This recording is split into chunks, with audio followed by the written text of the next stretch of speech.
Ada satu penyakit yang sekarang lagi naik daun, angkanya naik terus, itu adalah penyakit demensia, spesifiknya di Alzheimer, yang jumlah penderitanya makin lama makin banyak. Makin kesini makin banyak, Dok. Iya, Alzheimer itu membuat orang, ciri khasnya ya, itu awal-awalnya mudah lupa.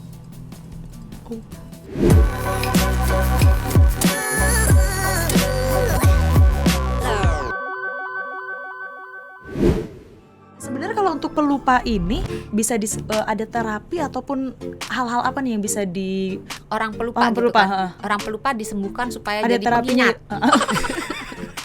Bener, tapi ya bener. Maksudnya itu sih cara gampangnya, bener. Kalau kata anak-anak muda, ya ampun, apa gunanya handphone? Itu kan ada notes di situ, dicatat aja, gitu kan? Ada reminder ya. Ada reminder gitu, pergunakanlah gadget. Tapi itu merupakan salah satu cara untuk membuat kita terhindar dari lupa. Pasanglah reminder, pasanglah catatan, buatlah to-do list gitu. Terus kalau terapinya secara garis besar sih sebetulnya secara umum itu menjalani gaya hidup sehat. Balik lagi, tetap nyanyian Indonesia Rayanya Dr. Santi sama. Makan yang benar. Karena kalau kita makan yang nggak benar, kurang tadi vitamin B, vitamin C, vitamin D, omega 3, magnesium. Itu kalau kurang semuanya itu bisa menurunkan kemampuan memori. Domino efeknya kena semua ya. Iya, jadi makan yang benar. Terus bergerak. Olahraga. Apa hubungannya? Kalau olahraga, badan kita itu aliran darahnya menjadi lebih baik. Aliran darah ke otak, ke semua bagian otak menjadi lebih baik. Maka aliran darah ke bagian memori menjadi lebih baik. Jadi lebih kinclong gitu otaknya gitu, kayak disikat. Kinclong banget emang. Ting, tolong nanti dikasih efek gitu. Jadi disikat. Enggak dong, Doksan. Olahraga secara umum tadi ya. Terus ada olahraga secara khusus untuk si otak. Apa itu olahraga otak? Ini kita bisa lakuin di sini nggak sih, Doksan? Bisa dong. Ya? Apa sih yang nggak bisa? Oke. Olahraga otak itu sebetulnya sering dikenal dengan senam otak. Itu intinya adalah gerakan-gerakan tubuh kita yang dari sisi kanan tubuh menyentuh bagian sisi kiri tubuh. Melewati sebenarnya, bukan menyentuh. Boleh melewati, boleh menyentuh. Ya gitu boleh. Bener kan? Beneran. Yang penting lewat kan? Ini juga boleh. Ini kan dari lewat sini kan? Dari kanan, kelihatan nggak? Dari kanan ke kiri gini kan. Oh, makanya kalau senam-senam tuh suka gini ya. Olahraga pemanasan ya, Doksan. Terus misalnya begini bisa. Pokoknya bagian kanan menyentuh bagian kiri. Kalau dada juga, kaki juga kan gini juga dada. Oke, kaki. Tadi di kaki, Doksan. Iya, kaki kanan menyentuh kaki kiri. Kaki kiri menyentuh kaki kanan, biar gantian. Kalau nggak ngiri nanti sebelah kiri. Tapi jangan dua-duanya diangkat, jatuh. Bingung, agak headstand. Yang paling gampang, yang paling top banget itu adalah membuat angka 8 tidur.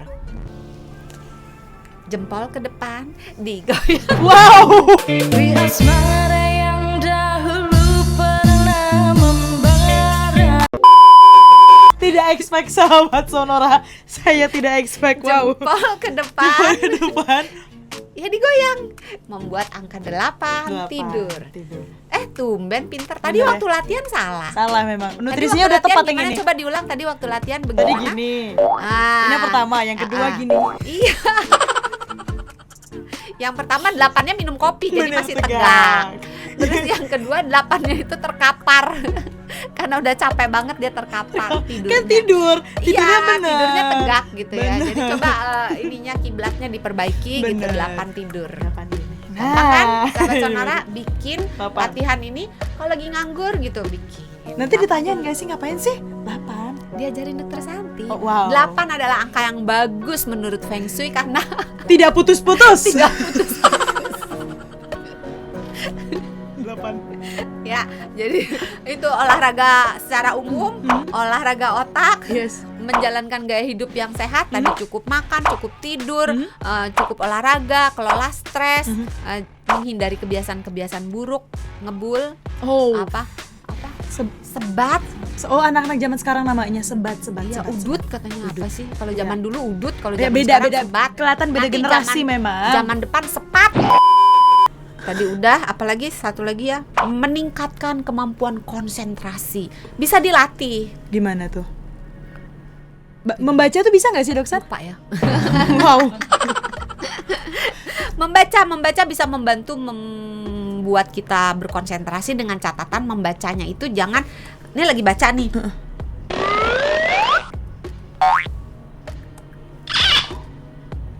Tadi udah matiin kompor belum ya? Jadi membaca itu betul-betul fokus gitu membaca. Dan itu bisa dilatih. Salah satunya adalah itu yang di meja itu, itu yang di meja dimatiin. Dimatiin. Oke. Karena seringkali kemampuan konsentrasi kita menurun karena kita terus-menerus ngecek. Iya benar. Iya benar. Lagi baca buku, lagi belajar, kayaknya tadi ada notif deh. bunyi. Iya benar. Gitu kan. Lagi bikin tugas atau lagi ntar jatuhnya jadi mudah terdistraksi, itu sebenarnya juga jadi salah satu faktor pemicu ya. Iya, bisa menurunkan kemampuan konsentrasi. Jadi satu, latihan konsentrasi dengan menghindarkan berbagai macam distraksi, berbagai macam gangguan. Yang kedua, menenangkan diri. Zaman sekarang ini semua serba cepat gitu. Apa-apa maunya dipercepat gitu. Bener. Sehingga kita tuh tidak terbiasa kalem gitu loh, tenang, semua buru-buru. Jadi harus mikir cepat. Iya. Jadi coba untuk ngambil waktu untuk menenangkan diri. Nggak usah lama-lama, kalau lama nanti nggak ngapa-ngapain. Oh iya, tenang melulu gitu ya. Ambil waktu untuk tenang, belajar olah napas, meditasi atau olahraga yoga gitu. Itu bisa membantu memperbaiki fungsi otak. Nah itu tadi kan kalau ada beberapa tips and trick, dan juga tadi kita kenal penyebabnya, ciri-cirinya apa juga gitu kan. Terus sekarang fenomenanya gini, Doksan. Sekarang anak muda suka pikun, suka lupa gitu. Ini sebenarnya apakah ada sangkut pautnya dengan dulu masa kecilnya juga, gimana tidak dilatih atau seperti apa sih? Ada pengaruhnya nggak sih, Dok, sebenarnya? Jadi inget remaja jompo ya. Wow, agak beda episode tapi kayak ya udah deh ya. Starter pack remaja jompo. Koyo, minyak kayu putih, sama suplemen buat pengingat. Bener. Iya bener. Starter jompo. Jadi sebetulnya banyak memang anak-anak muda zaman sekarang, termasuk seumuran Sesa ini, boleh pause yang dulu, sering mengalami proses penuaan di kepala, penuaan dini, penurunan fungsi mengingat. Dan sebetulnya itu kalau ditelusuri dari masa kecilnya bisa dibentuk, baik dibentuk jadi pelupa dalam tanda kutip ya, atau dibentuk jadi pengingat dalam tanda kutip. Karena ada beberapa hal-hal yang dilakukan oleh orang tua dan ada beberapa hal-hal yang tidak dilakukan oleh orang tua yang mempengaruhi kemampuan mengingat anak. Dan ini kemampuan ini akan ke bawah sampai dari kecil, dari masih soft skills gitu ya, sampai dia remaja, sampai dia tua. Tapi tidak menutup kemungkinan bahwa kemampuan ini bisa diubah, bisa dipelajari, bisa jadi semakin baik atau semakin buruk. Yang bikin apa sih sebenarnya, Doksan? Ini dari penelitian yang pernah saya baca, walaupun penelitiannya skalanya kecil, tapi mungkin bisa menjadi insight kita, menjadi lampu-lampu kuning gitu, bahwa ternyata bisa gitu. Ada penelitian tentang anak-anak yang dipaparkan, yang dibiasakan nonton film, apapun lah ya, nonton yang durasinya agak panjang, tapi di sela-selanya itu ada pesan dan kesan, alias iklan. Iya. Nah kalau udah nonton, misalnya kalau nonton tuh periodenya berapa sih, 5 menit terus iklan gitu kan ya, atau 10 menit terus iklan gitu. Nanti kalau misalnya 10 menit iklan, 10 menit iklan, 10 menit iklan gitu kan. Maka anak itu secara tidak sengaja akan terbentuk di kepalanya, kemampuan konsentrasinya itu terbatas di 10 menit itu. Kalau dia biasa 6 menit iklan, maka dia kemampuan konsentrasinya akan bagus di 6 menit. Setelah itu dia udah gak konsen, karena biasa jeda gitu. Nonton 10 menit jeda kan, nanti otaknya udah biasa, tiap 10 menit jeda, tiap 10 menit jeda. Jadi nanti di sekolah juga gitu, padahal guru kan gak ngasih iklan ya. Bener, lanjut aja terus. Iya, lanjut aja, tapi dia di sela-sela guru ngomong itu ada titik-titik yang konsennya turun gitu. Makanya jangan dibiasain anak-anak itu nonton terlampau banyak. Bukan nggak boleh nonton, segala sesuatu kan kurang nggak baik, berlebihan juga juga nggak nggak baik. baik Gitu. Tapi khusus untuk anak-anak yang masih kecil, untuk bayi batita itu sebaiknya memang sangat terbatas, kalau bisa dihindarkan. Jangan, Iya. Ada pengaruhnya juga. Ini mungkin untuk Anda mungkin mau tarik lagi ke belakang sedikit-sedikit throwback gitu ya, alasan kenapa mungkin kayak sekarang kok lebih sering pikun, lebih sering pelupa, mungkin ada background story-nya juga kali ya. Kalau zaman saya sih belum ada iklan. Beda Zaman generasi. dulu Beda TV aja beda nggak generasi. 24 jam loh.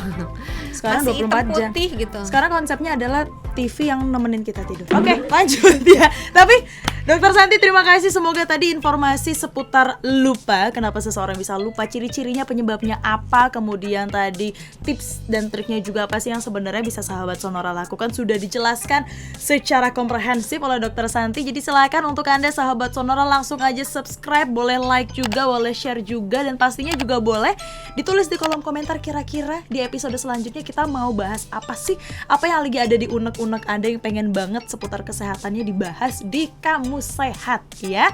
Kita ketemu lagi di episode lainnya, dan jangan lupa apa sih Doksan? Sehat itu mudah, sehat itu murah. Sehat itu mudah, sehat itu murah. Bye-bye. Dadah.